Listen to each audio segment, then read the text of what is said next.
You know, the new year, it's more than just flipping a calendar page, isn't it? It feels like this collective reset button, a chance for a fresh start. But what if we tried a totally different strategy this year?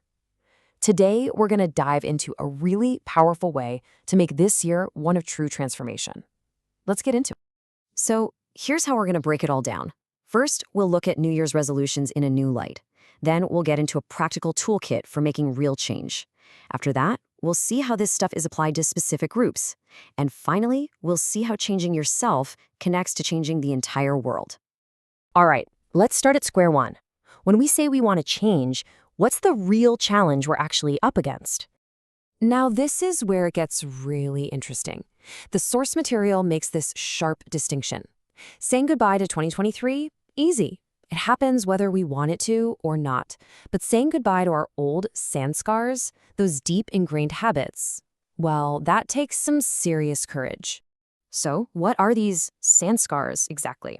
Just think of them as deep mental grooves. They're like our default settings, the automatic programming that runs in the background of our lives. You know, those instant reactions, the same old emotional loops, the habits we do without even thinking.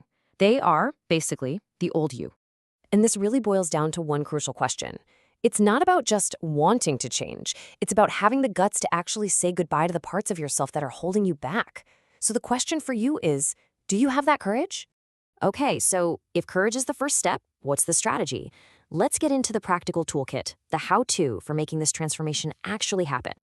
The whole toolkit is really built on two fundamental powers. It starts with that courage we were just talking about, but you have to pair it with this firm, unshakable determination. It's that 1-2 punch that really unlocks success. And get this, there's also this powerful spiritual promise in here. You're not doing this alone.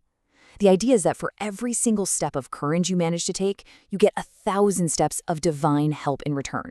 Your effort gets multiplied, creating this incredible momentum for change.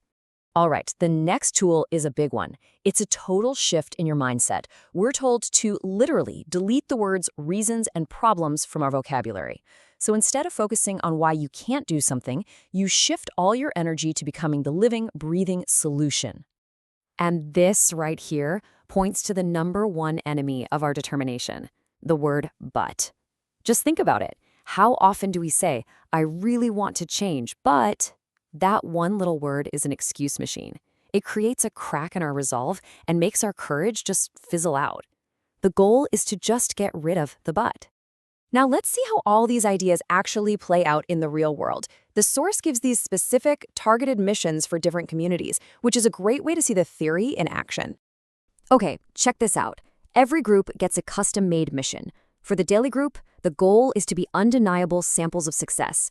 For the youth, it's about staying in this high spiritual state, like an angel in a flying stage, never coming down.